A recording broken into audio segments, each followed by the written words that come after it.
काम करो ऐसा कि एक पहचान बन जाए। हर कदम ऐसा चलो कि निशान बन जाए। यह जिंदगी तो हर कोई काट लेता है। जिंदगी जियो इस कदर की मिसाल बन जाए। नमस्कार दोस्तों, आज हम आपको एक ऐसी खास शख्सियत से रूबरू कराने जा रहे हैं जो आज किसी परिचय की मोहताज नहीं है। जी हाँ, उनका नाम है श्रीमती भगवती बलदेवा जी। भगवती बलदेवा जी का सफर चुनौतियों से भरा रहा। उन्होंने पहले तेलंगाना और फिर दुनिया भर में अपनी अलग पहचान बनाई है। भगवती बलदेवा जी आज तेलंगाना, आंध्र प्रदेश की सफल उद्यमी मानी जाती है और जिनका कारोबार देश विदेश में फैला है। उन्होंने अश्वगंधा जैसी औषधि को वैश्विक पहचान दिलाई है।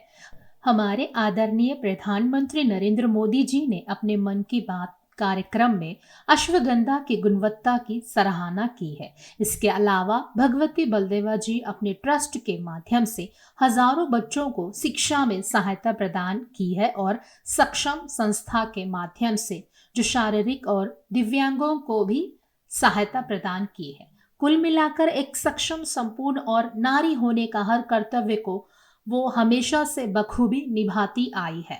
भगवती बलदेवा जी को लेडी फायर ब्रांड के रूप में भी जाना जाता है।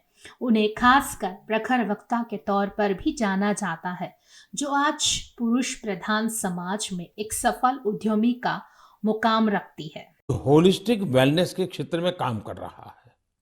इक्सोरियल ने न केवल अश्वगंधा के उपयोग को लेकर जागरूकता फैलाई है, बल्कि टॉप क्वालिटी प्रोडक्शन प्रोसेस पर भी बड़ी मात्रा में निवेश किया है। नमस्कार दोस्तों, वार्ता चैनल से मैं शालीमार जायसवाल आपका स्वागत करती हूँ। दोस्तों, आज हमारे लिए बहुत ही सौभाग्य की बात है। जी हाँ, हमारे साथ आज भगवती बलदेवा जी है, जो देश की, जी हाँ, जो देश की लाखों महिलाओं के लिए एक आदर्श नारी है। जी हाँ, जो देश की लाखों महिलाओं के लिए एक आदर्श नारी का स्वरूप है और जो पुरुष प्रधान समाज में आज एक सफल उद्यमी का मुकाम रखती है। जी हाँ, भगवती जी जो भारतीय संस्कृति की पक्षधर और सफल उद्यमी के साथ साथ कुशल प्रशासिका भी मानी जाती है। उन्हें खास कर, जी हाँ, उन्हें खासकर प्रखर वक्ता के तौर पर जाना जाता है। तो आज हमारे साथ एक बहुत ही उम्दा शख्सियत मौजूद है, जो आज हम उनसे वार्तालाप करेंगे। नमस्कार मैम, वार्ता चैनल में आपका स्वागत है। नमस्कार शालीमार जी। मैम, सबसे पहले आप अपने बारे में कुछ बताएंगी, क्योंकि हमारे दर्शक उत्सुक है। हमने जितना आपके बारे में बखान किया वो बहुत कम है। मुझे लगता है अपने बारे में अगर हमें खुद बताना पड़े तो फिर हमारी शख्सियत किस काम की। ईश्वर की कृपा रही। जी जी जी। हमने पुरखों से नहीं लिए कोई चांदी के चम्मच। जो कुछ भी मिला है ईश्वर की कृपा से और मेहनत से मिला है। और मेरा सभी बहनों से और युवा उद्यमियों से निवेदन है, जीवन में सत्य के साथ, विश्वास के साथ, साहस के साथ कठिन परिश्रम करोगे और मूल्यों को साथ रखकर काम करोगे तो जीवन में सफलता सुनिश्चित है। मैम, आज अभी हम एक गंभीर विषय पर चर्चा करेंगे। आज हैदराबाद में जो महेश बैंक का इलेक्शन चल रहा है, इलेक्शन क्या बोलते हैं उसको, खासकर जंग ही बोल देंगे हम, कि आज जो महेश बैंक के इलेक्शन के जंग चल रहे हैं वो काफी आरोप प्रत्यारोप में चल रहे हैं। तो हम आपसे एक सवाल करेंगे कि आपके जो अपने थे, उदाहरण के तौर पर कुछ खास लोग जो बहुत खास थे आपके, आज वो लोग महेश बैंक के फाउंडेशन में आपके साथ थे, समाज में भी आपके साथ साथ चले, हर क्षेत्र में आपके साथ थे, लेकिन अब आपके खिलाफ बगावत का बिगुल बजा दिए। ऐसा क्यों? पहली बात तो शालीमार जी, महेश बैंक के चुनाव में मैं चुनाव नहीं लड़ रही हूँ। मैं एक अंशधारक के नाते ये बात मैं एकदम क्लियर करना चाहती हूँ कि फाउंडर पैनल को मैं सपोर्ट कर रही हूँ, क्योंकि ये समाज के द्वारा समाज के लिए बैंक हित में बनाया गया पैनल है। और इस पैनल के साथ सत्य है इस पैनल के साथ न्याय है, इस पैनल के साथ धर्म है, इसलिए मैं इस पैनल का समर्थन कर रही हूं। तो पहली बात तो ये जो आरोप प्रत्यारोप मुझ पर जो लग रहे हैं, मैं बड़ी आश्चर्यचकित हूं। पर लगता है ऐसा कि लोग फलदार वृक्षों पर ही पत्थर फेंकते हैं। अब किसी को अपनी आवाज लोगों तक पहुंचानी है तो उन्हें लगता है भगवती जी का नाम जोड़ दो, लोग भगवती जी के नाम से ही सुन लेंगे। लेकिन मैं एक अंशधारक के नाते अगर मैं कहूं कि अंशधारकों की पीड़ा कहूंगी, उनके सारे कुकृत्य कहूंगी, छोड़ छाड़ के भाईचारा, मैं तो केवल सत्य कहूंगी। मैं सत्य की मसाल जगाने आई हूं और सत्य के साथ मैं सदैव खड़ी मिलूंगी। अब जो आपने कहा कि कुछ आपके अपने छोड़ के चले गए, मुझे लगता है पूरा समाज मेरा है, पूरा समाज अपना है, कोई अपना नहीं है, कोई पराया नहीं है। हो सकता है विचारों के मतभेद हो, समाज हित में, समाज के आखिरी पायदान पर बैठे हुए आदमी के हित में अगर कोई भी काम करता है तो वो मेरा अपना है, मेरा ऐसा मानना है। लेकिन कुछ लोग फाउंडर पैनल को छोड़ के चले गए, कईयों से मेरी बात भी हुई, तो मुझे लगता है उनके मन में डर था, भय था कि पिछली बार भी समाज का बहुत भरपूर सहयोग मिला, समाज के अधिकांश लोग फाउंडर पैनल के साथ थे, लेकिन फाउंडर पैनल के 5 ही प्रत्याशी जीत पाए। क्योंकि जिस तरह की धांधली आपने भी देखा होगा तब चुनावों में, जिस तरह की धांधली चुनावों में की गई, फाउंडर का जो एक्चुअली फाउंडर्स के बूथ थे, 1500 बूथ एक साथ रख दिए गए। एक ईवीएम में अगर 15 वोट दें तो मिनिमम 1 से 1.5 मिनट लगता है। 1500 वोट के लिए कितना मिनट चाहिए आप देखिए, कम से कम 2000 मिनट। उसको आप 60 से डिवाइड कीजिए, कितने घंटे चाहिए आपको? मोर देन 35 घंटे। चुनाव तो सुबह 8 से शाम को 5 बजे तक की था, तो ये संभव ही नहीं था। लेकिन तत्कालीन जो बैंक के सर्वे सर्वा थे, बैंक के एडमिनिस्ट्रेशन में जो सीईओ थे, एमडी सीईओ, उनकी साठगांठ से इस तरह से किया गया। हमारे हजारों लोग वोट किए बिना चले गए। हमें पोलिंग जो बूथ तक, पोलिंग एरिया में नहीं जाने दिया। जिस तरह की इन्होंने धांधली की, हर व्यक्ति जो वस्तुतः अंशधारक और जो बैंक के साथ जुड़ा हुआ था, उसे लग रहा था हम ठगे हुए हैं। तो ये जो डर था कि ये इस धांधली में, क्योंकि फाउंडर पैनल तो अपने कार्यों के बल पर, सही है, अपनी समाज सेवा के बल पर, अपने कमिटमेंट के बल पर और अपने सत्य के बल पर समाज के सामने खड़ा है। उनको ये, जिसे कहते हैं ना कि हमें नहीं आती उड़ती पतंगों सी चालाकियां, गले मिलकर गला काटे, वो मांझा नहीं है हम। तो फाउंडर पैनल के लोगों को ये सब आती नहीं है चालाकियां। कुछ लोग डर रहे थे कि फिर से वही सब व्यवस्थाओं को हाईजैक करने का काम होगा, फिर से वही सब बोगस वोटिंग का काम होगा। पिछली बार तो आपको आश्चर्य होगा शालीमार जी, 8-8.5 हजार से ज्यादा ऐसे अंशधारक है जिनका केवाईसी आज भी नहीं हुआ है। उनका डिविडेंड है वो अनक्लेम्ड पड़ा है, लेकिन वो चुनाव के वक्त आ जाते हैं वोट देने। जो मैंने सुना और मुझे पुख्ता रिपोर्ट है कि बोगस आधार कार्ड बनाए गए, नाम किसी और का, फोटो किसी और की, और वोट देने जो आ रहा है उसकी फोटो उस पर लगी हुई है। इस तरह से पूरे के पूरे चुनाव को हाईजैक किया गया। तो उन लोगों के मन में जो डर था, शायद इसीलिए उन्होंने पाला बदल लिया। कहते हैं ना, एक आपने एक शेर सुना होगा कि इस तरह आंधियों में बदहवास हो गए लोग कि जो पेड़ खोखले थे उसी से जाके चिपक गए। तो उनकी तो वो जाने, लेकिन मेरा न किसी से व्यक्तिगत विरोध था न है। हाँ, नीतिगत विरोध मेरा सदैव रहेगा, और समाज हित में अगर कोई काम करता है तो हम उनके साथ हैं, और समाज के विरोध में या स्वहित में कोई काम करता है तो मैं उनके विरोध में सदैव खड़ी मिलूंगी। ये चुनाव से जाके पर्सनली इशू ऐसा नहीं हो गया? एक महिला को नीचा दिखाना था या चुनाव में जीतना जरूरी था इनके लिए? अब देखिए, कुछ लोगों के लिए ये बैंक शायद रोजी रोटी का साधन होगा, तभी वो इस नीचे स्तर पे उतरते हैं भाई। और विशेष रूप से महिलाओं के साथ तो ऐसा होता ही है ना कि आप अगर उसकी कामयाबी को नहीं रोक सकते हो तो फिर आप उसके चरित्र पर लांछन लगाते हो या फिर आप उसके ऊपर अनर्गल उसके विरुद्ध में बकवास करते हो। तो जिसकी कामयाबी को नहीं रोका जा सकता उसके विरुद्ध साजिशें की जाती है। आपका मतलब अगर आपको नीचा दिखाना है तो चुनाव से अगर नहीं तो नहीं पर्सनल अटैक ही कर लेंगे भाई, चरित्र पर ही बोल देंगे।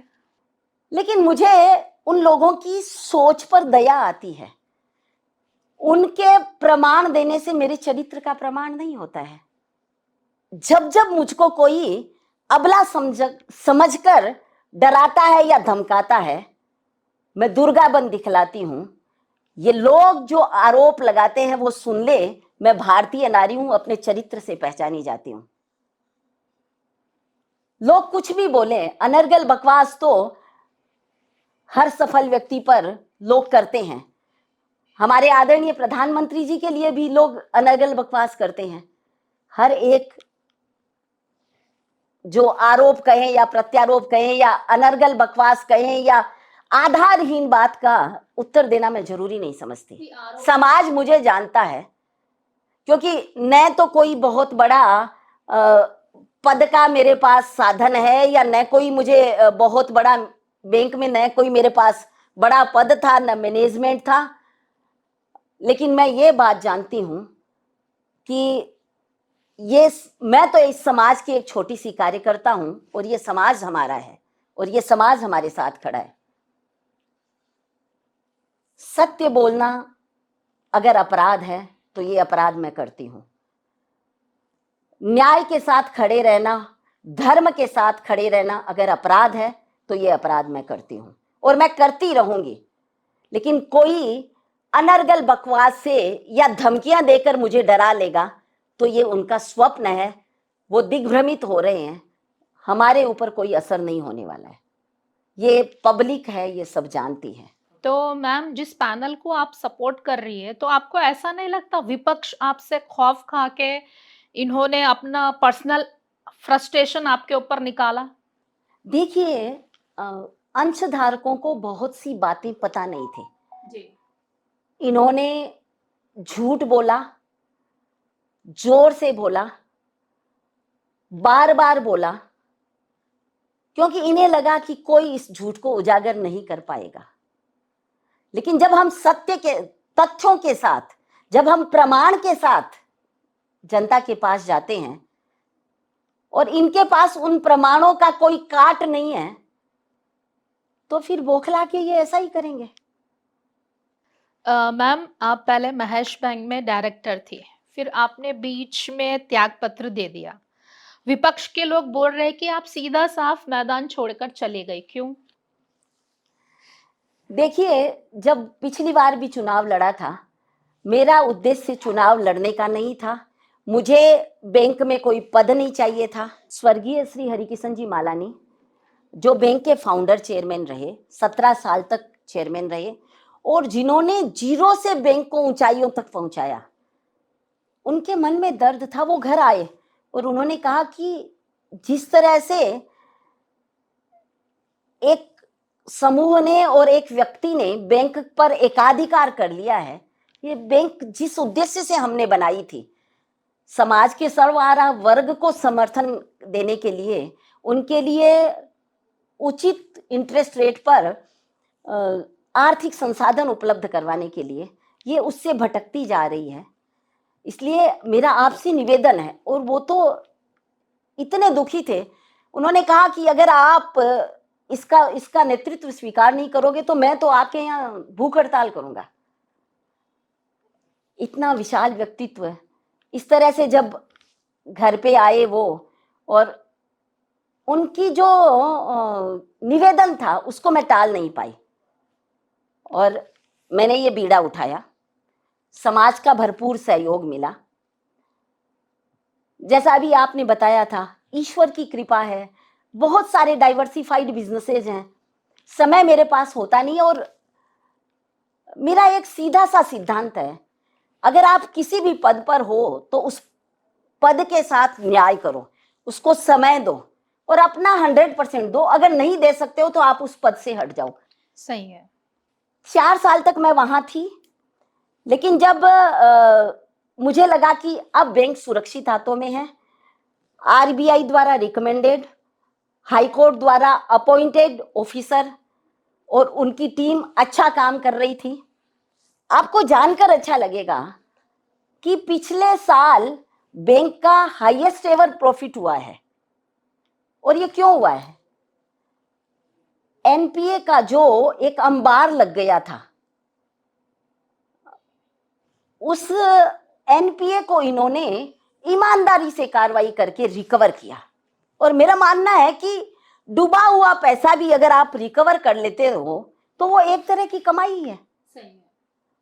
इन्होंने पिछली बार 22% डिविडेंड दिया। सब कुछ ठीक चल रहा है। मेरे अपने व्यापारिक जिम्मेदारियां बहुत बढ़ गई, इसलिए मैंने त्याग पत्र दिया।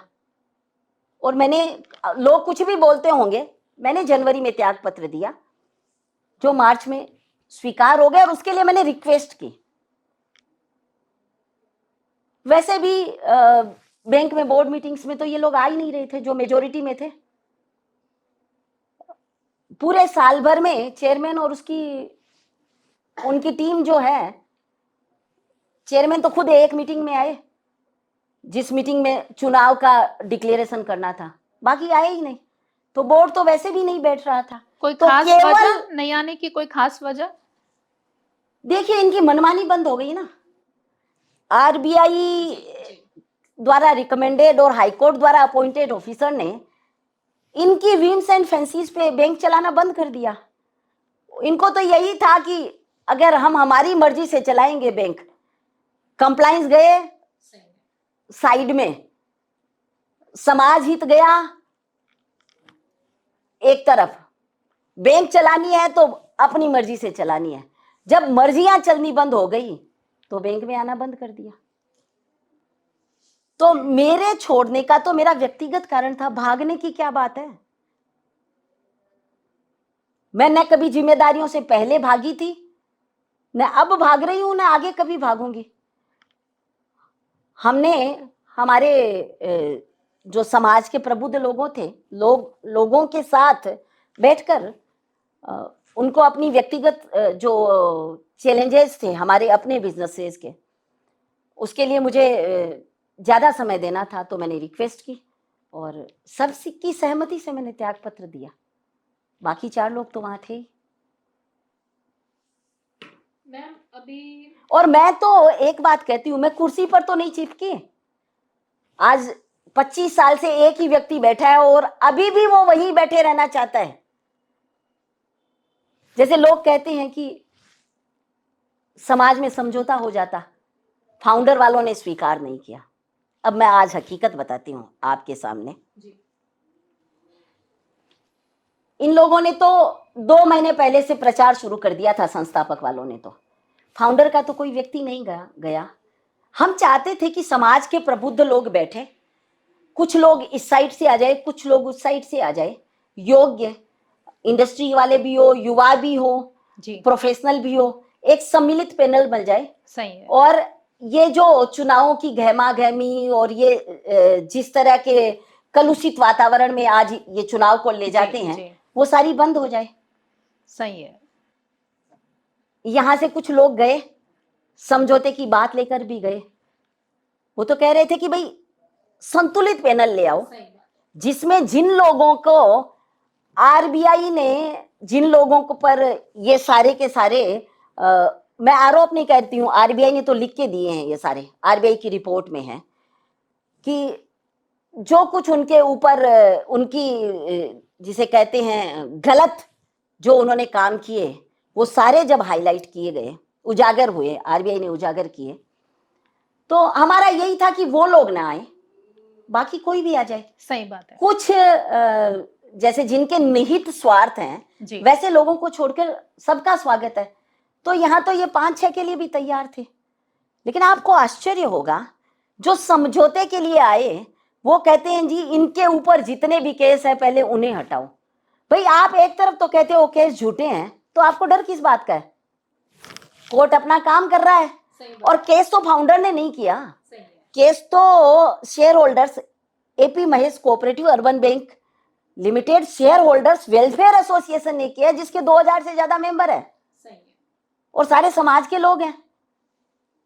तो जब इस तरह की बात आई कि जो कहते हैं ना, वो एक कविता आपको भी याद होगी कि दे दो केवल 5 ग्राम, जब भगवान कृष्ण गए थे दुर्योधन के पास समझौते की लेकर बात, तो उन्होंने कहा था कि दे दो केवल 5 ग्राम, रखो अपनी धरती तमाम, हम वहीं खुशी से खाएंगे, परिजन पर हंसी न उठाएंगे।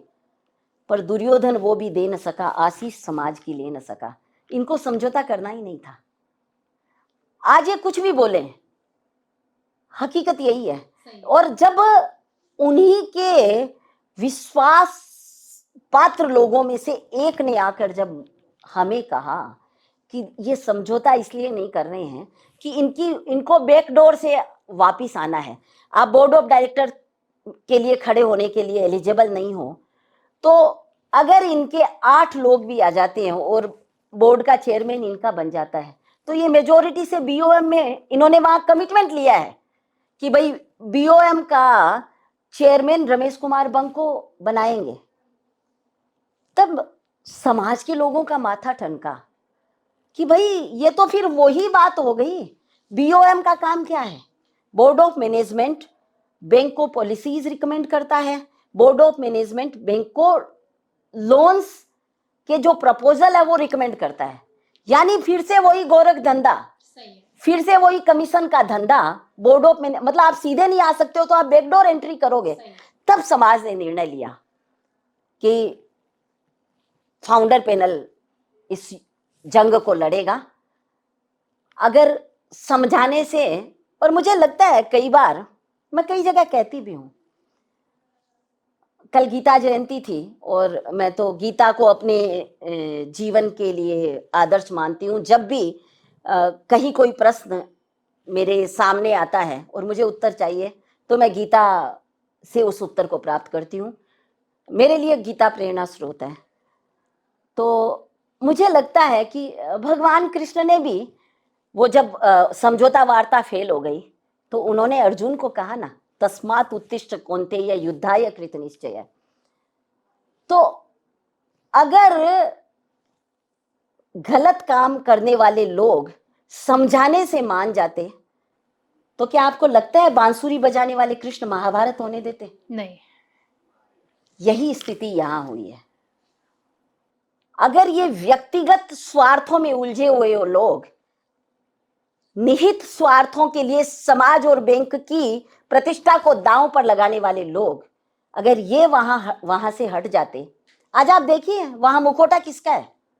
फाउंडर पैनल पे भगवती बलदवा का नाम नहीं है। भगवती बलदवा तो एक अतिथि के नाते वहां बोलने जाती है, और सत्य बोलना है तो मुझे क्या डर है? मुझे किसी भी मंच पे बुलाइए, आप आऊंगी मैं सत्य बोलने के लिए।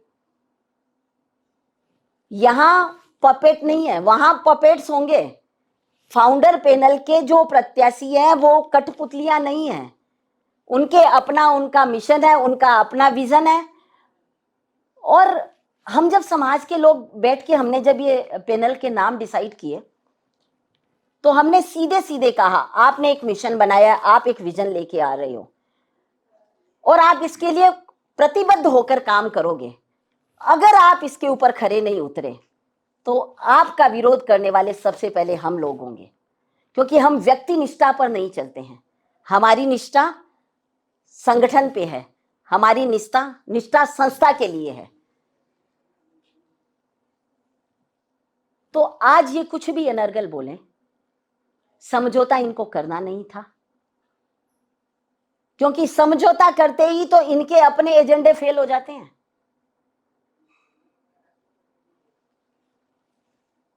तो मुझे लगता है कि भ्रष्टाचारियों के विरुद्ध हमारा एक्चुअली उद्देश्य था, हम अमन चाहते थे, हम विकास चाहते थे, हम समाज में सद्भाव चाहते थे। लेकिन अगर नहीं हो पाया तो भ्रष्टाचारियों के विरुद्ध जंग अगर लाजमी है तो जंग ही सही। समाज इसीलिए उठ के खड़ा हुआ है। और फाउंडर पैनल पे आज जितने भी प्रत्याशी खड़े हैं, चेयरमैन पद के प्रत्याशी भाई कैलाश नारायण जी भांगड़िया है, आप उनका जीवन देखिए, अपने आप में आदर्श है। अब ये जो अलग अलग तरह का दुष्प्रचार किया जाता है, देखिए व्यापार में तो किसी के भी ऊंच नीच आ सकती है, मेरे आ सकती है, किसी दूसरे के आ सकती है, बड़ी बड़ी कंपनीज में आती है। कोविड के समय हमने देखा। और वैसे भी आप अगर निर्णय लेते हो, व्यापारिक हो सकता है आप 10 निर्णय ले, 2 गलत भी हो जाए, ये तो part and parcel of business and life है। सवाल यह है कि आपकी नीयत कैसी है, सवाल यह है कि आपके जीवन मूल्य क्या है। आप उनको दरकिनार करके आज जो कैलाश नारायण जी के ऊपर जो आरोप लगा रहे हैं, समाज उद्वेलित है उससे। अरे जिस व्यक्ति ने आज अगर कहीं सैकड़ों करोड़ की जमीन स्वामीनारायण गुरुकुल को दान दे दी, बड़ा दिल चाहिए उसके लिए।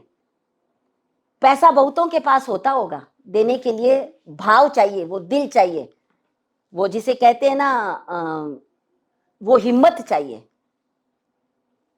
उस व्यक्ति के ऊपर लांछन लगाते हो जो हर वक्त 24 घंटे जो राम के साथ रहता है, राम राम करता है। समाज का, किसी भी समाज का कोई भी धार्मिक कार्य हो, वो हर जगह एक्टिवली पार्टिसिपेट करते हैं।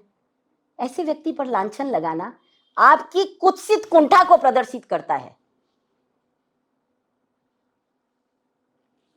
बाकी भी सारे लोग जो आए हैं उनको किसी को पद नहीं चाहिए, समाज ने उनसे आग्रह किया कि आप आइए।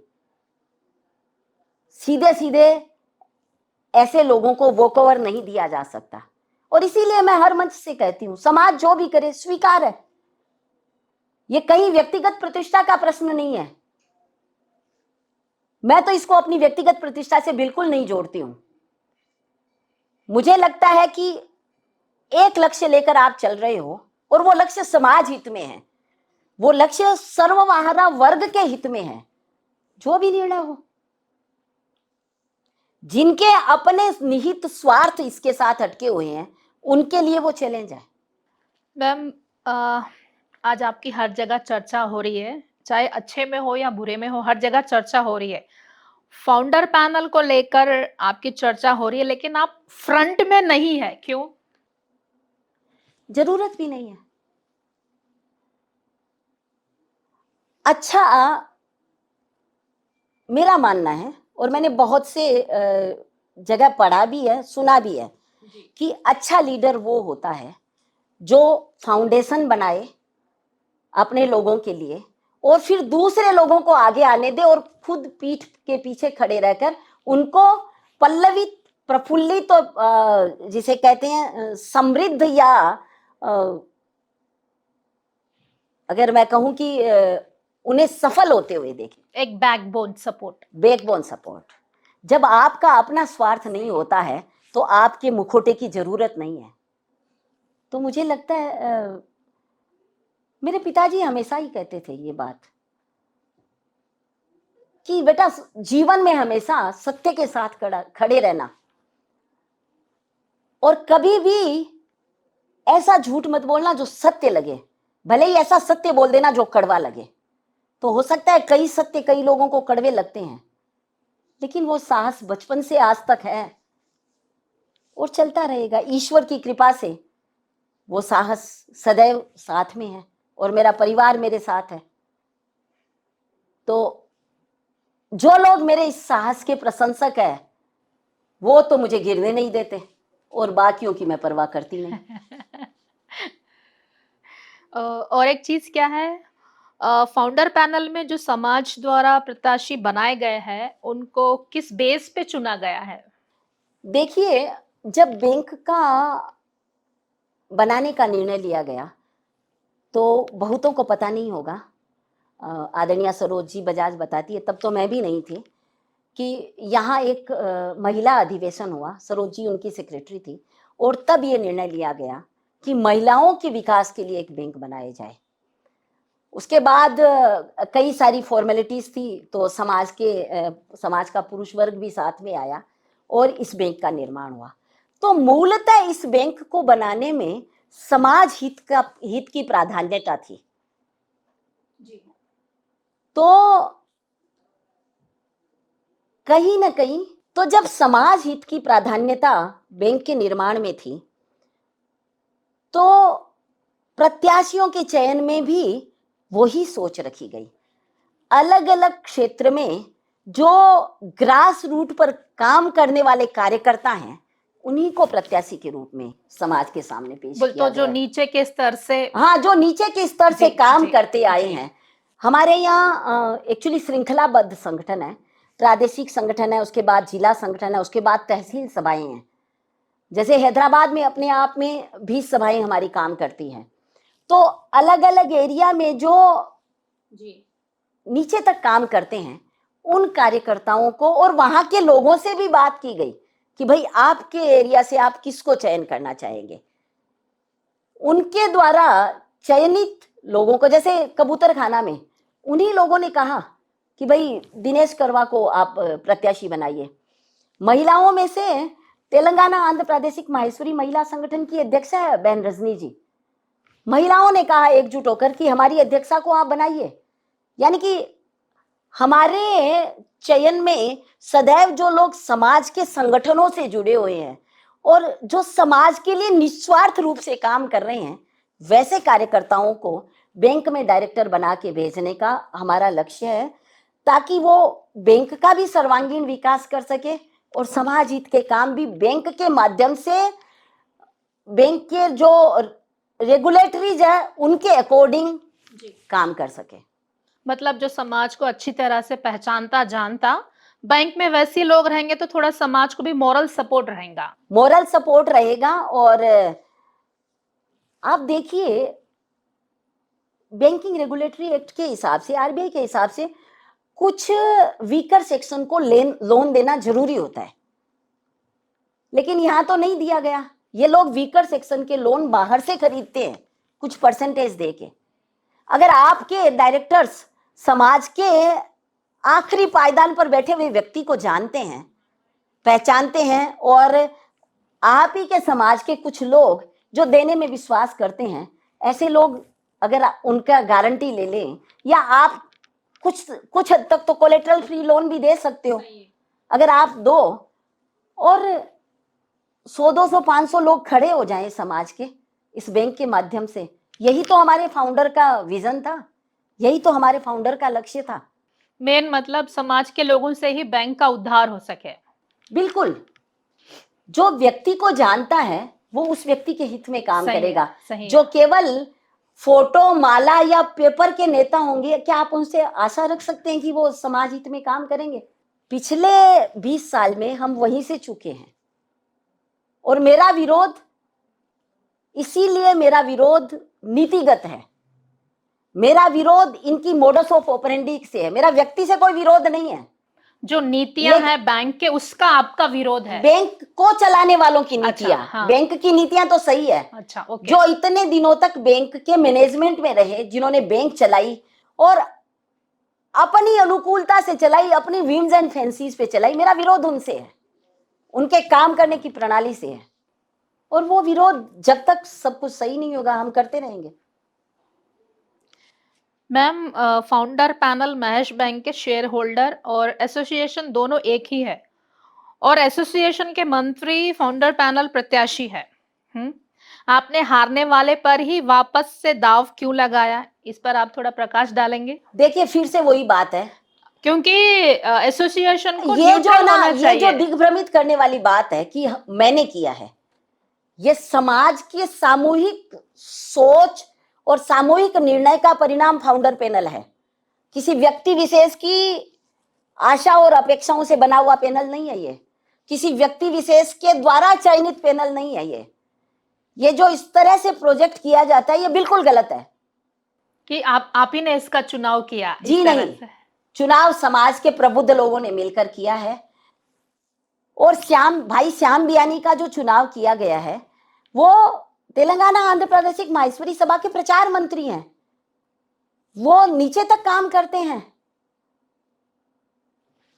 उनको बहुत सारा सपोर्ट है। और एसोसिएशन और हम साथ में काम कैसे करते हैं, मैं एसोसिएशन की खुद भी मेंबर हूं। एसोसिएशन का काम है कि जहां अंशधारकों के हितों की अनदेखी हो रही है, जहां उनके हितों पर कुठाराघात हो रहा है, उसका विरोध करना, उनके अंशधारकों के पक्ष में खड़े रहना, ये शेयर होल्डर एसोसिएशन का मोटो है, इनका मिशन विजन है, और यही तो हमारा भी है। अगर भाई श्याम बियानी ने कंप्लेंट की, आप उस कंप्लेंट का निर्णय क्या है वो देखिए ना। जब तक उन्होंने कंप्लेंट की आप कह सकते थे ये आरोप है, लेकिन आप आश्चर्यचकित हो जाएंगे। आपको क्या लगता है ईडी किसी एक दो व्यक्ति के कहने से काम कर लेता है, या किसी ऑर्गेनाइजेशन के कहने से ईडी की इंक्वायरी हो जाती है? भाई मोदानी जी, मैं उनकी बड़ी प्रशंसक रही, क्योंकि वो उनमें साहस था सत्य के साथ खड़े होने का। अकेलो एकला चलो की नीति अपनाते थे, कोई उनके साथ हो ना हो मैं तो करूंगा, सत्य के साथ खड़ा होना है तो होना है। तो वो कहते थे, अब नहीं रहे दुर्भाग्य से, वो कहते थे मैंने 9 महीने पहले कंप्लेंट दी थी ईडी में, 9 महीने के बाद ईडी ने वो केस रजिस्टर किया है, यानी केस में कुछ सब्सटेंस था तभी किया। और आपको मैं बताती हूं, ये सार्वजनिक पटल पर है, आप ईडी की वेबसाइट पे जाइए, आप 2 सितंबर 2025 की उनकी प्रेस रिलीज, 2 सितंबर की उनकी जो प्रेस रिलीज है वो वेबसाइट पे है एनफोर्समेंट डायरेक्टरेट के, आप देखिए उन्होंने क्या लिखा है। मैम आप एक बार कैमरा में बताएंगे वो क्या है?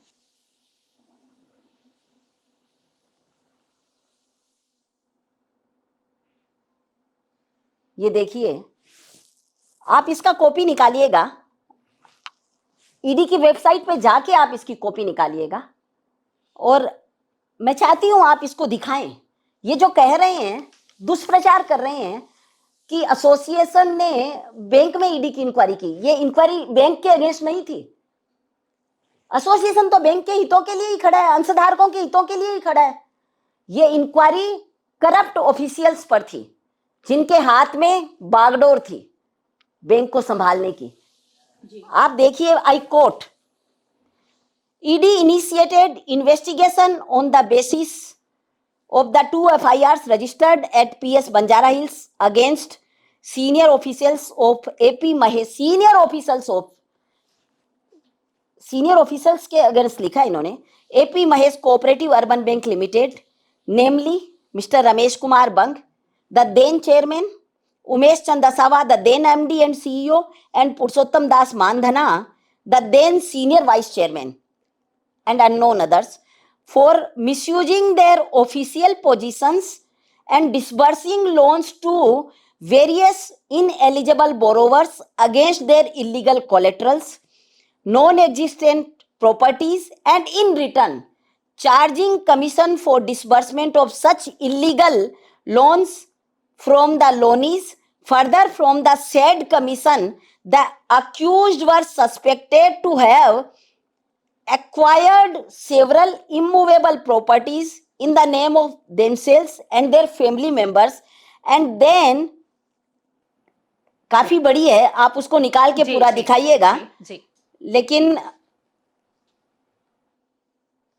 इन्होंने लिखा है, they charge commission totalling to rupees 1.10 crore in case from the MD of messrs Biomax fuels limited as quid pro quo. Quid pro quo क्या होता है कि आप कुछ दें बदले में आपको कुछ मिलेगा, गिव एंड टेक। हाँ, तो ये जो kickback for sanctioning the otherwise ineligible loan and thereby generated proceeds of crime, यानी ईडी ने जो अटैच की एक 1.1 करोड़ की संपत्ति, वो उन्होंने क्या लिखा है, Directorate of Enforcement Hyderabad Zonal Office has provisionally attached 2 immovable properties worth rupees 1.1 crore under the provision of prevention of money laundering act. इन लोगों के कुकृत्य ऐसे थे कि यहां पीएमएलए की बात आ गई और ये ईडी कह रही है, जी हम नहीं कह रहे हैं, ये हमारा वक्तव्य नहीं है। ये जो कह रहे हैं ना कि आप आरोप लगा रहे हो, हम आरोप नहीं लगा रहे हैं। ये ईडी के वेबसाइट से कोई भी देख सकता है। आप देखिए, 1 करोड़ से ऊपर की संपत्ति को अटैच किया है ईडी ने। ईडी ऐसे करती है क्या किसी के संपत्ति को अटैच, उनके पास अगर प्रूफ नहीं हो तो? मैं तो कई बार कहती हूं, ये जो कुछ चेले चपाटे कुछ भी बोलते हैं कि जी ये तो संत आदमी है, बड़े भोले भाले हैं।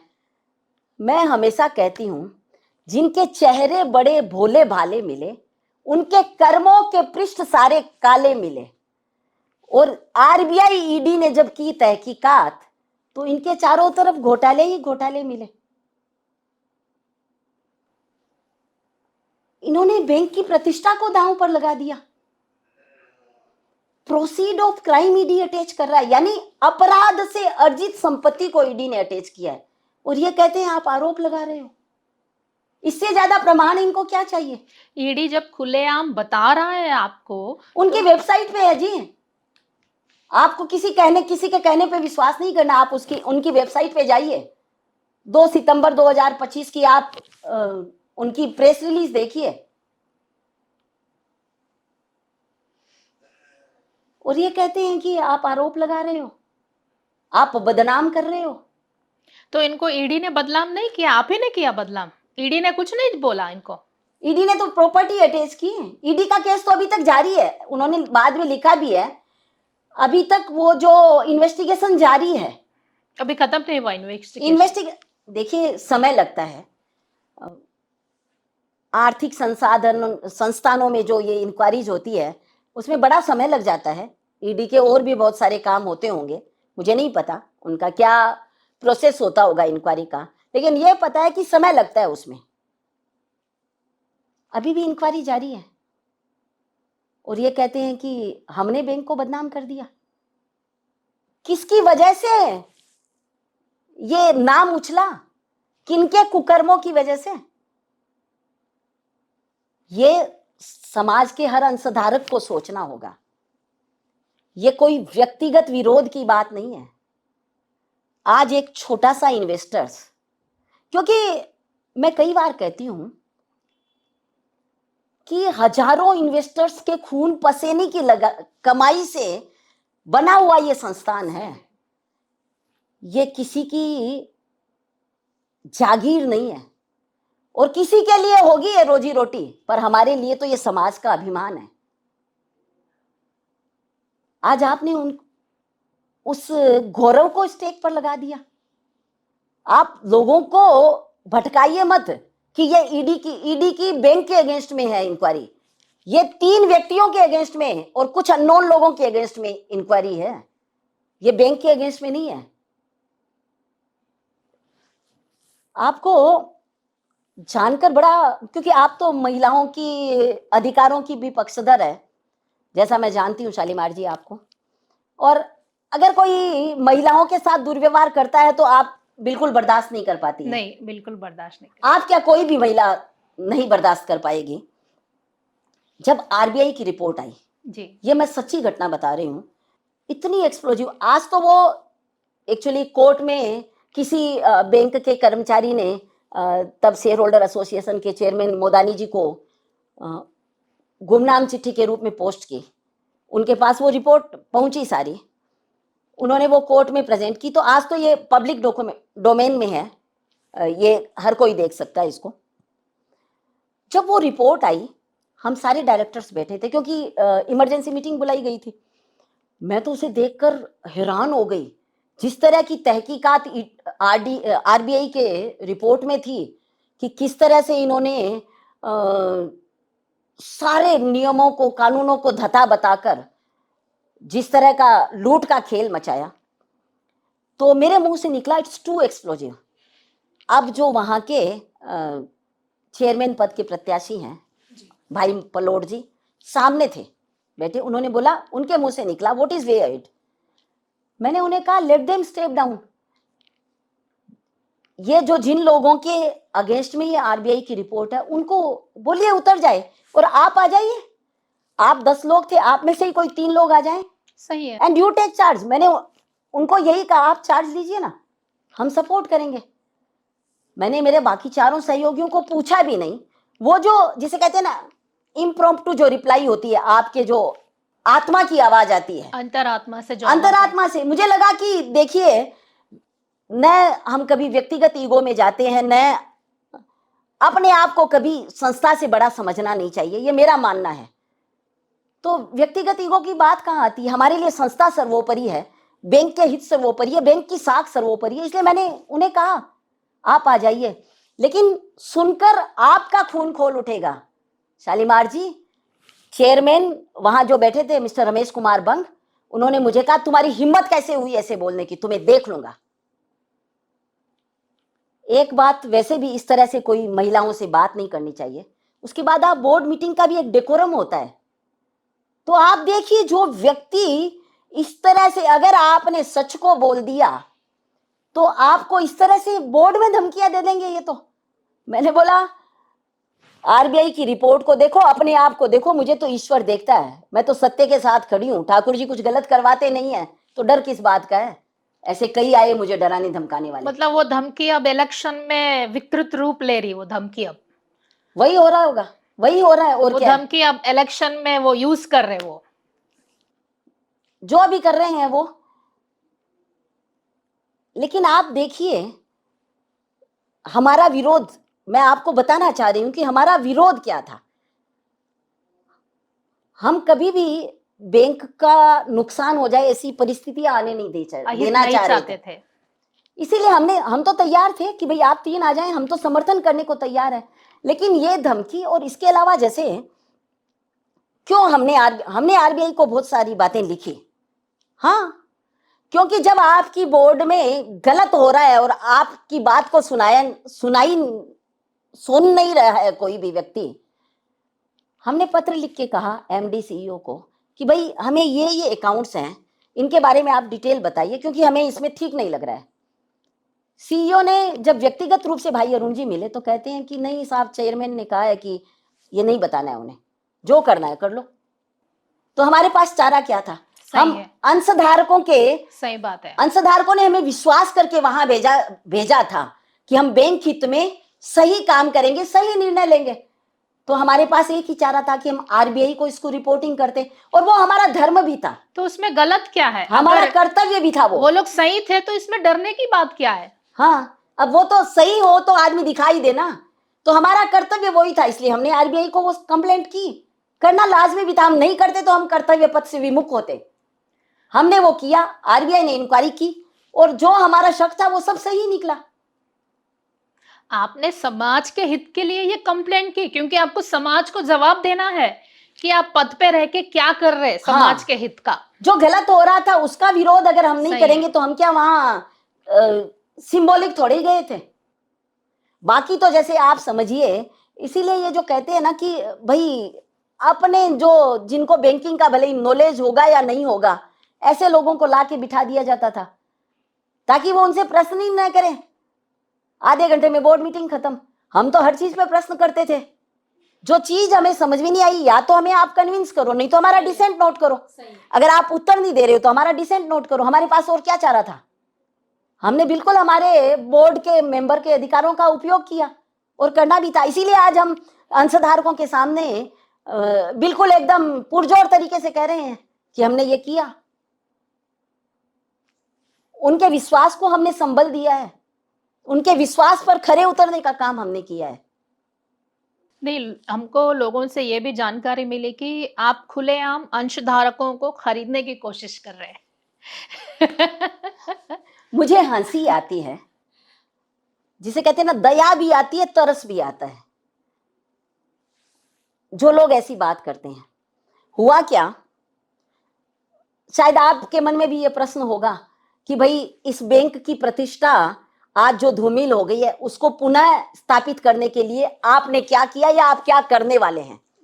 ये बात जब मेरे सामने आई तो मैंने कहा कि देखिए, योग्य हाथों में अगर बैंक है, ईमानदार हाथों में अगर बैंक है, समाज का हित सोचने वाले हाथों में अगर बैंक है तो मैं उस पैनल के साथ खड़ी हूं।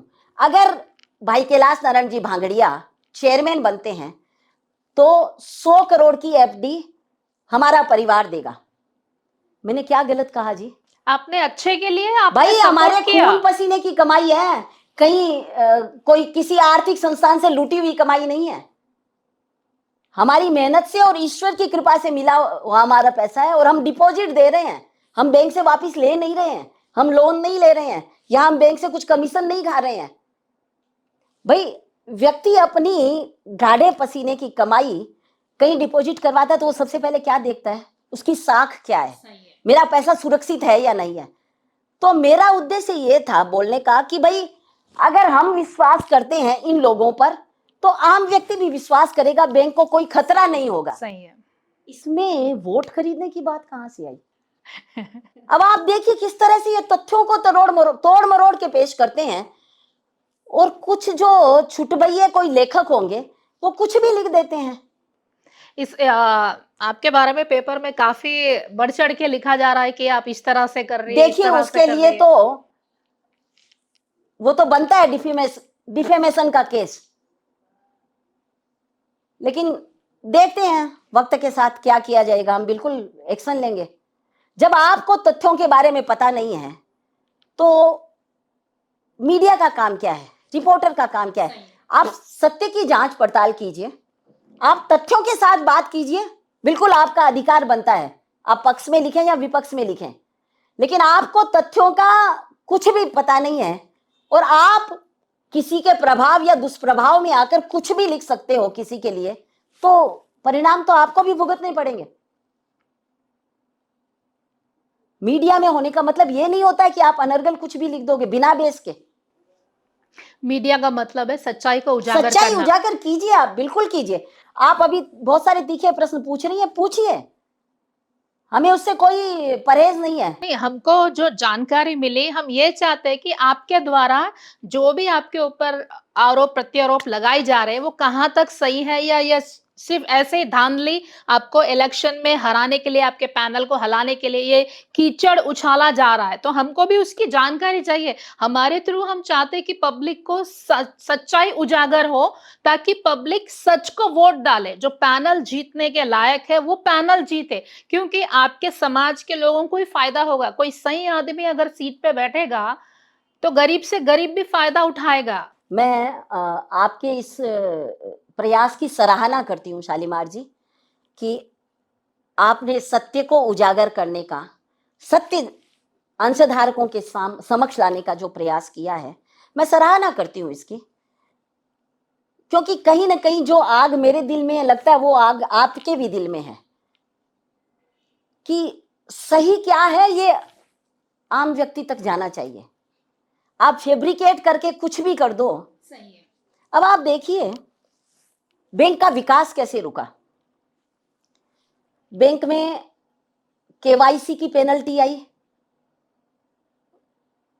एग्जैक्टली मुझे अभी अमाउंट याद नहीं आ रहा है, 1 करोड़ से ऊपर की थी। इन्होंने केवाईसी सबमिट नहीं की, तब यही थे सत्ता में, तब आरबीआई के ये जो ऑफिसर नहीं थे। उसके बाद बैंक में साइबर फ्रॉड हुआ, और आप हमारे यहाँ पुलिस कमिश्नर की जो विज्ञप्ति है उसको जाके देखिए। हाँ, कुछ 12.5 करोड़ का, 12.5 करोड़ का साइबर फ्रॉड हुआ, सुना हमने ये। और कारण क्या था आप आश्चर्यचकित रह जाएंगे। जो मेन सर्वर का पासवर्ड है वो अनेकों लोगों के पास था। किसी ने कहा 6 के पास था, किसी ने कहा 10 के पास था। यानी आपने तो हैकर्स को प्लेटफॉर्म बना के दे दिया था। अब मंशा आप जाने उसकी, लेकिन तत्कालीन पुलिस कमिश्नर ने आरबीआई को लेटर लिखा, ये उनकी प्रेस विज्ञप्ति में है, मैं नहीं बोल रही हूं जी, आई एम कोटिंग इट।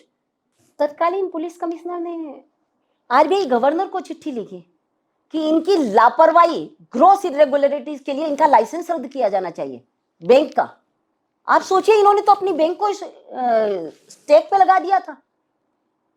ये जो बात करते हैं कि हमने बैंक का विकास किया, हम बैंक के लिए काम करना चाहते हैं, हमने ये कर दिया जी, वो कर दिया, आपने तो बैंक को स्टेक पे लगा दिया था। नहीं, आप पे और एक आरोप भी ये लगा कि आप जब बैंक में थी तो बैंक की इमेज को आपने पूरी तरीके से गिरा दिया। ये किसके, अभी जो मैंने आपको तथ्य बताए, ये किसके कुकृत्य थे?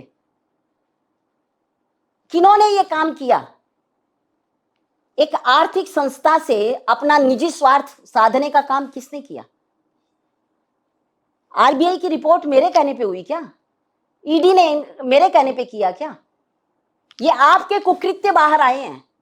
ठीक है, आपके मुझे- कहने पे भी ईडी ने किया, तो सबूत आप तो नहीं निकाले, ईडी निकाले ना सबूत। हाँ। ईडी ने ही सब जालसाजी निकाला ना। आपके बोलने पे भी ईडी ने जो जो कार्रवाई नहीं, बोलना की। तो मेरा बनता था ना। हाँ, वो तो डायरेक्टर के नाते अंशधारकों ने जब हम पे विश्वास जताया, और पिछली बार भी हम सब लोग जीते थे एक्चुअली, अगर धांधली नहीं होती तो सारे के सारे जीत रहे थे। तो समाज का विश्वास जो हमारे साथ जुड़ा हुआ था, तो हमारा कर्तव्य बनता था कि क्या हो रहा है, इसकी इंक्वायरी होनी चाहिए। सही बात है, सही बात है। तो आज ये कहते हैं साख पर बट्टा किसने लगाया जी? आपने ऐसे कर्म किए तभी तो ये सारी इंक्वायरीज हुई। ये और अब 12.5 करोड़ का आप भी ना, वो फ्रॉड। जो कहते हैं ना, वो तो कह नहीं रहे हो। इधर मैं कहती हूँ ना कई बार कि तू इधर उधर की बात मत कर, बता ये बैंक में ऐसी स्थिति बनी क्यों? मुझे किसी और पर शक नहीं है, ये रहबरों का ही काम था। सही है, सही है। उनके कर्मों की वजह से ये सब कुछ हुआ है। तो अपनी बात नहीं कहते हैं कि भाई मूल कारण क्या था, वो इनको नहीं पता, वो ये नहीं बताएंगे। कुछ भी अनर्गल बकलेंगे तो इनको लगता है कि शेयर होल्डर्स इस बात को समझेंगे नहीं। अंशधारक बहुत समझदार हैं, वो जानते हैं। इसीलिए मैं कहती हूं, मैंने रिक्वेस्ट भी मैं हर मंच से करती हूं कि आप रिश्तेदारी छोड़िए। होता क्या है ना, समाज में ये होता ही है कि भाई आधे वोट इधर देंगे, आधे वोट उधर देंगे, कोई दोस्त है, कोई रिश्तेदार है। लेकिन मैं कहती हूं कि ये ना अति हो गई है। इसीलिए मेरा अंशधारकों से निवेदन है कि दोस्ती और रिश्तेदारी छोड़कर सोच लें कि ये अतिरेक है। भींच लें सब मुट्ठियां और बोलो कि हम सब एक है। इस बैंक की प्रतिष्ठा को पुनः दिलाने के लिए रिश्तेदारी छोड़िए, नातेदारी छोड़िए, क्योंकि मुझे पता है अंशधारकों के मन में दुविधा है। हम समझते हैं कि आपके मन में एक दुविधा बड़ी है, उधर एक चेहरा है, इधर आपकी आत्मा खड़ी है। तो फाउंडर पैनल के साथ अंशधारकों की आत्मा खड़ी है। और मेरा सबसे निवेदन है, जब आप वोट देने चाहें, क्योंकि ये सीक्रेट बैलेट है, आप आश्चर्यचकित होंगी शालीमार जी, इनका जो तरीका है वोट लेने का भी। किसी ने मुझे आके बताया कि एक दामाद से कहलवाया कि अगर आपने सपोर्ट नहीं किया तो मैं दामाद का रिश्ता छोड़ दूंगा। ये क्या कर रहे हैं? समाज को बांटने का, तोड़ने का, रिश्तों को इस तरह ये कगार, इस टूटने के कगार पे ले आते हैं, रिश्तों को स्टेक पे लगा रहे हैं। अरे भाई ये तो, इसीलिए मैं कई बार कहती हूं कि ये जो हालात है ना, ये तो बदल जाएंगे, पर कुछ लोग निगाहों से उतर जाएंगे। ये जो किया जा रहा है ना, ये दुर्भाग्यपूर्ण है। मैं तो सबको कहती हूं, आपको वहां जाना है आप वहां जाइए, उनको कहिए जी मैं आपके साथ हूं। रिश्तेदारी, नातेदारी, दोस्ती खराब मत कीजिए, लेकिन जब वोट देने जाएं तो अब अपनी अंतरात्मा के आधार पर वोट डालें। जो सही है उसके लिए वोट डालें, जो न्याय संगत है वो काम करें, जो धर्म के साथ है उस पैनल को वोट डालें। मेरा इसमें कोई निजी स्वार्थ नहीं है। न तो मुझे कोई बैंक में पद चाहिए, न मुझे कोई प्रतिष्ठा चाहिए, न मुझे कोई बैंक से लोन चाहिए। ठाकुर जी की कृपा ऐसी है कि किसी भी बैंक में मेरा लोन नहीं है। पतिदेव को हमेशा यही लगता है कि शांति से जिए, किसी का हमें देना बाकी क्यों रहे, किसी से आना तो भले ही बाकी रहे। तो ये ईश्वर की असीम कृपा, इसमें हमारा कुछ नहीं और हमारी औकात क्या है। मेरा तो ये मानना है, जब तक ईश्वर की कृपा ना हो आप कुछ नहीं कर सकते हो। लेकिन आपकी नीयत साफ है, आपकी नीति साफ है, तो ईश्वर भी आपके साथ रहता है। तो मेरा अंशधारकों से करबद्ध निवेदन है आपके माध्यम से कि आप अपनी अंतरात्मा के आधार पर वोट डालें। आज आपने जो मेरे से सुना है उस सत्य को ध्यान में रखकर वोट डालें। ये कहते हैं आरबीआई की इंक्वायरी करवा दी, या हमने लिखा, या बैंक का कर बैंक को दिया। बदनाम कर दिया। पुरुषोत्तम दास जी मानधना को आरबीआई ने हटाया, और कौन से सेक्शन पे? 36A। ये 36A क्या है, आप जरा गूगल करिएगा। आप पद पर रहते हुए अपने अधिकारों का दुरुपयोग करते हो, आपने गलत काम किए हो, तो ये 36A होता है। उनको हटाया गया है, आरबीआई ने हटाया है, और ये कहते हैं आप बदनाम कर रहे हो। आपने बदनाम कर दिया बैंक को, और मेरा अंशधारकों से निवेदन है, इस बैंक को पुनः प्रतिष्ठापित करना है तो कैलाश नारायण जी भागड़िया जैसे संत आदमी को और उनके सारे समर्थक जो समाज हित के लिए सदैव तैयार रहते हैं। आज हमारे संगठन के माध्यम से, तेलंगाना आंध्र प्रादेशिक माहेश्वरी सभा के माध्यम से बहुत सारा काम हो रहा है। हमारे कमजोर वर्ग के बंधुओं के लिए, बच्चों के लिए हम शिक्षा सहायता करते हैं। हम उनको ये जो जिसे कहते हैं इकोनॉमिक वीकर सेक्शन वाला सर्टिफिकेट करवाने के लिए हम उन्हें हेल्प करते हैं। किसी के अगर बीमारी हो गई तो उसकी सहायता करते हैं, किसी को अगर कोई ज़रूरत पे सहयोग हुआ वो देते हैं। हमारा एक ऑल इंडिया ट्रस्ट है, उसके माध्यम से। अच्छा, आपका ट्रस्ट भी चलता जो ऑल इंडिया लेवल पे है? हाँ, उससे हम हजारों बच्चों की शिक्षा सहायता करते हैं, उसके माध्यम से शिक्षा सहायता होती है। समाज का एक ट्रस्ट और है जिसके माध्यम से छोटे मोटे लोन देते हैं छोटे व्यापारियों के लिए जी। बिना कोई कोलेट्रल के। समाज का कोई व्यक्ति उसको रिकमेंड करता है, गारंटी देता है, और वो लोन दिए जाते हैं। त्योहारों पर जैसे हमारे समाज की जो विधवा बहनें हैं, उनकी भी राखी अच्छी हो, उनकी भी दिवाली अच्छी हो, हमारे यहाँ से गिफ्ट जाते हैं। तो जो लोग समाज के साधारण से अति साधारण, अति पिछड़े हुए समाज के बंधुओं के, बहनों के लिए खड़े हैं, वो गलत कर नहीं सकते हैं। तो ये जब वोट देने जाएं तो मेरा आग्रह है कि अगर आपको लगे कि इस बहन की बात में सच्चाई है, सच्चाई तो मैंने प्रमाण सहित बताई है, मैं कोई विम्स एंड फैंसीज पे बात नहीं करती, मैं कुछ अनर्गल बकवास करती नहीं। ईश्वर ने इतना साहस इसीलिए दिया है कि सत्य बोलती हूं। तो अगर आपको इस बात को ध्यान में रखकर आप जब वोट देने जाएं तो अपनी अंतरात्मा के साथ, अंतरात्मा को हाजिर नाजिर रखकर फाउंडर पैनल के सारे सदस्यों को जिताइएगा। आप विश्वास रखिए, ये बैंक फिर से एक नई ऊंचाइयों तक पहुंचेगा। हाँ, हम ये कह सकते हैं मैडम कि विपक्ष को आप जब पैनल में बैक सपोर्ट ही इतना कर रहे हैं, उनको इतना खौफ है, अगर आप खुद इलेक्शन में खड़े रहते तो वो तो मर ही जाते थे। देखिए, चुनाव मेरा लक्ष्य नहीं था, न है, न रहेगा।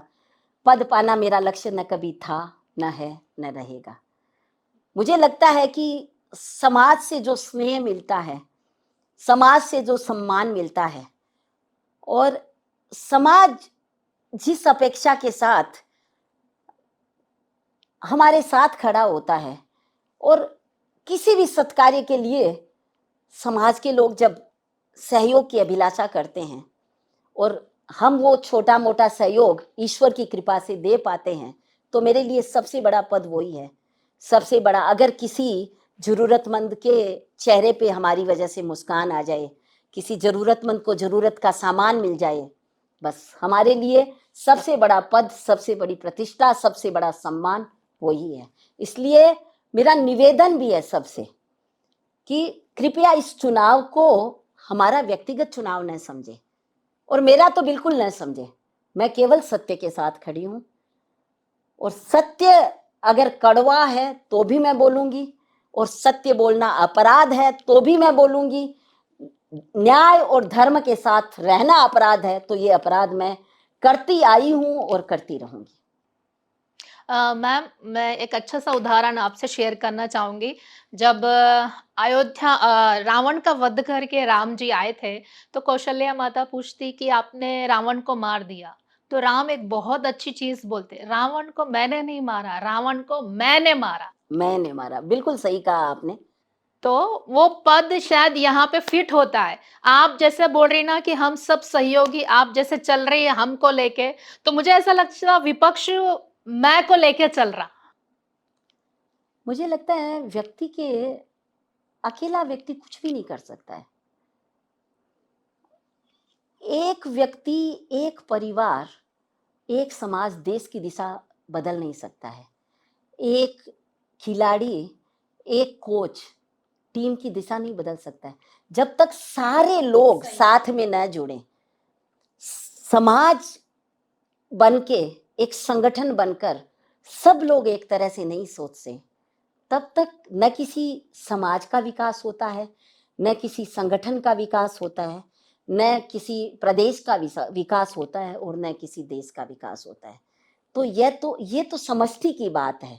ये तो सबको मिलकर, जीवन में चुनौतियां इतनी हैं, किसी एक व्यक्ति के बस की बात नहीं है।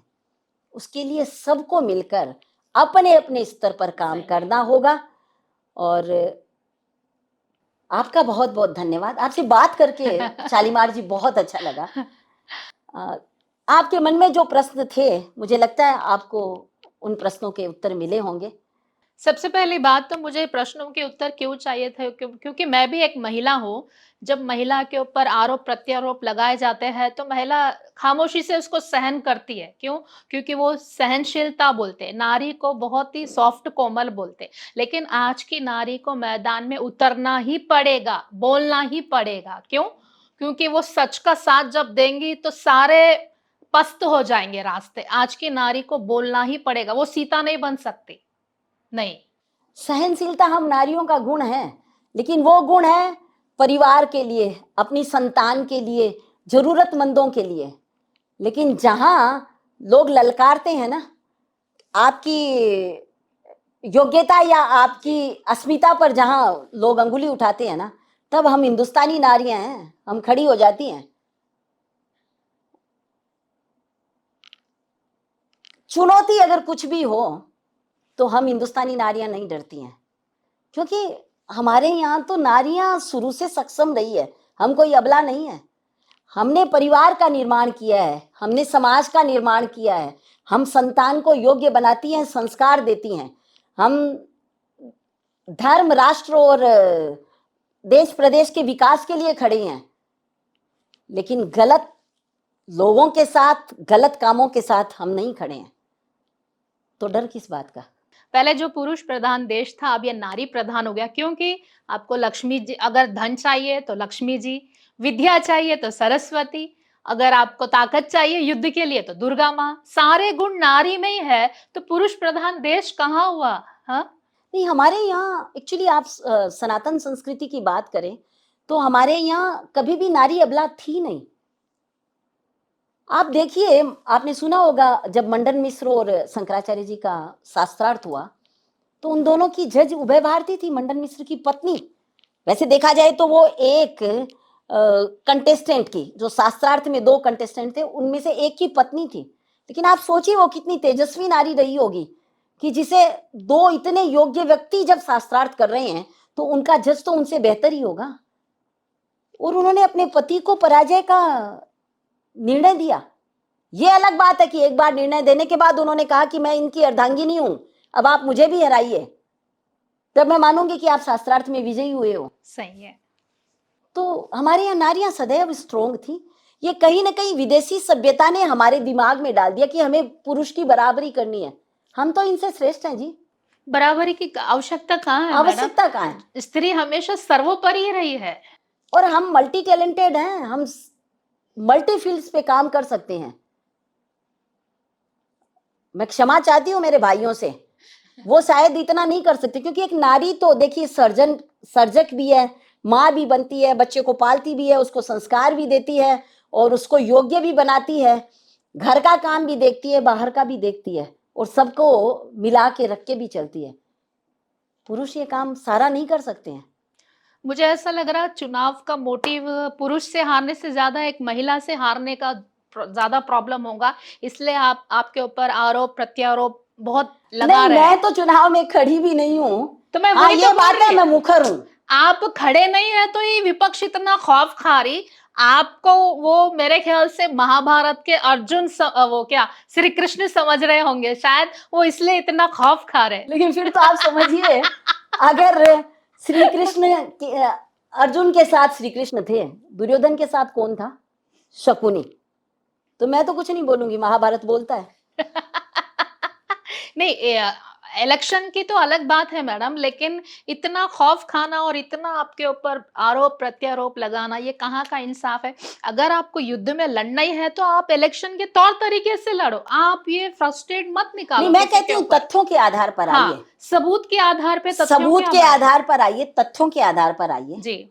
ये जो कहते हैं ना कि हमने विकास किया, 2005 से लेकर 2020 पर अगर आप जो रिजर्व है बैंक का उसको और जो कैपिटल है उसको अगर उसके इंटरेस्ट को छोड़ दें तो बैंक हमेशा वर्किंग लॉस पे रही है। ये तथ्यों के आधार पर हम बता सकते हैं। ये बात ये नहीं बताएंगे हमने इतने 100% कर दिए। अरे भाई साहब, वर्ल्ड बैंक की एक रिपोर्ट है कि 2004 में अपने देश की इकोनॉमी जो थी 691 बिलियन डॉलर की थी। हमारे देश में कहते थे 700 से 710 बिलियन डॉलर की है, जो 2019 में कोविड आने से पहले वो 2.83 बिलियन हो गई। तो इतना मल्टीफोल्ड तो सारा पूरी इकोनॉमी बढ़ी है, हर एक संस्थान बढ़ा। हम भी देखें ना कि हमारा पुराना प्रॉफिट क्या था और आज क्या है, हमारे यहाँ वेजेज क्या थी तब, आज क्या है। संसाधन सभी बढ़े हैं, आर्थिक संसाधन, देश जो बढ़ता है वैसे हर चीज में बढ़ाव आता ही है, हर चीज का विकास होता है। समग्र विकास उसे ही तो कहते हैं। तो जो अच्छा अच्छा है दिख रहा है वो तो आपने किया है, और जो कड़वा है वो बुरा है, बस उसकी ओनरशिप आपकी नहीं है। ये अंशधारक है, ये पब्लिक है, ये सब जानती है। आप एक दो शब्द बोलेंगे समाज के लिए, जो जब वोटिंग होंगी तो दो शब्द समाज के लिए आप बोल दीजिए कि किस बेस पे वोट करें वो लोग, चाहे कोई भी रो, आप रो, विपक्ष रो, कोई भी रो, एक दो शब्द जो वोटिंग कर रहे हैं उनके लिए। अंशधारकों से मेरा यही निवेदन है कि आप सच्चाई का साथ दें, आप बैंक की प्रगति के लिए, बैंक के उत्थान के लिए, और जो आज जिस तरह का वातावरण समाज में बना दिया गया है उस वातावरण को हटाकर समाज में सौहार्द लाने के लिए और समाज के सर्वहारा वर्ग के विकास के लिए फाउंडर पैनल को अवश्य वोट दें और इनके 14 के 14 प्रत्याशियों को जिताएं। क्योंकि आधे इधर आधे उधर अगर होंगे तो ये लोग बेहतर तरीके से काम नहीं कर पाएंगे। जिनका, और मैं तो हमेशा कहती हूं कि ठहरा हुआ पानी भी गंदा हो जाता है, क्यों एक ही व्यक्ति छोड़ना नहीं चाहता है? आप नए व्यक्तियों को मौका तो दीजिए। देखिए, परिवर्तन तो सृष्टि का नियम है। उद्यान से पककर गिरे पत्ते जहां, प्रकट हुए फिर लहलाते हुए पुष्प वहां। परिवर्तन करके तो देखिए।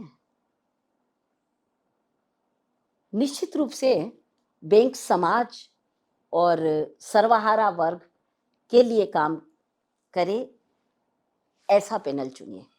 फाउंडर पैनल को हमने इसीलिए चुना है, हम उसका सपोर्ट इसीलिए कर रहे हैं कि उनका मिशन और विजन आश्वासन देता है और वो प्रतिबद्ध है कि बैंक को पुनः नई ऊंचाइयों पर पहुंचाएंगे, बिना किसी स्वार्थ के, बिना किसी निजी कामना के।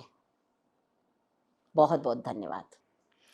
आज आपसे बात करके अच्छा लगा, क्योंकि महेश बैंक के जो भी आरोप प्रत्यारोप आपने बहुत ही अच्छे तरीके से उजागर किया। हम बहुत बहुत आपके आभारी हैं जो आपने अपना कीमती समय दिया, और बहुत सारे लोगों को ये जानकारी आपके माध्यम से जाएंगी कि जो भी खबरें छप रही है या सुनी जा रही है, आरोप प्रत्यारोप लगाया जा रहा है, तो आप देख सकते हैं मैडम ने बहुत ही खूबसूरती से उन आरोप प्रत्यारोप का उत्तर दिया है, तो आप सुनी सुनाई बात पे मत जाइए। मेरा आप सभी से ये निवेदन है कि आप महेश बैंक एक समाज को लेके चलता है। अगर आप सही पैनल को वोट करेंगे, तो कल के दिन वो आपके बच्चों के भविष्य को बना सकता है। ये आपके हाथ में है। वोट मानव अधिकार है, लेकिन वो सबसे बड़ा अधिकार है, क्योंकि आप सही आदमी को वोट करोगे तो वो आपका भविष्य भी बनाएंगे, आपके समाज की प्रगति भी होंगी, आपके बच्चे आगे भी बढ़ सकते हैं। आपका एक वोट कल का भविष्य तय करेगा। तो मेरा सबसे निवेदन है, वही पैनल को जिताइए जो समाज का उद्धार कर सकता है, जो महेश बैंक को ऊंचाइयों की ओर ले जा सकता है। धन्यवाद मैम। बहुत बहुत धन्यवाद हम दिल से शालीमार जी। दुआ करेंगे कि महेश बैंक ऊंचाइयों तक जाए और आपका पैनल जीते। बहुत बहुत धन्यवाद। सत्यम आपका- शिवम सुंदरम। आपका नहीं, समाज के द्वारा बनाया हुआ पैनल जीते। आ- फाउंडर पैनल समाज का, समाज के लिए, समाज के द्वारा बनाया हुआ पैनल है। हम चाहते हैं फाउंडर पैनल जीते। समाज की सहयोग, समाज का, समाज की दुआएं फाउंडर के साथ है। वोट आपका है, लेकिन उद्धार समाज का है, बैंक का है। तो सोच समझ के वोट कीजिएगा, आपका वोट सर्वोपरि है। सत्यम शिवम सुंदरम।